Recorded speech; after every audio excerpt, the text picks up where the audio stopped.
और इनसे मेरे को एक गाना सुनना है। हम गा के सुनाएंगे, उसके बाद वही आप गाएगा कि जे करे से लब कैनी ओ करे से परेशानी बा इसलमी करम तोहरो। अब आप गाइए। मेरा सुर आपका सुर अलग है, दो स्केल में।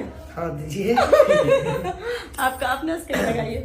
अरे जे करे से लभ कैलू ओ करे से परेशानी बा ए सनम करम तहरो लागे खानदानी बा।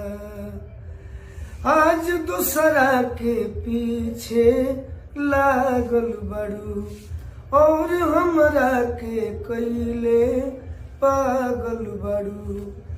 क के हम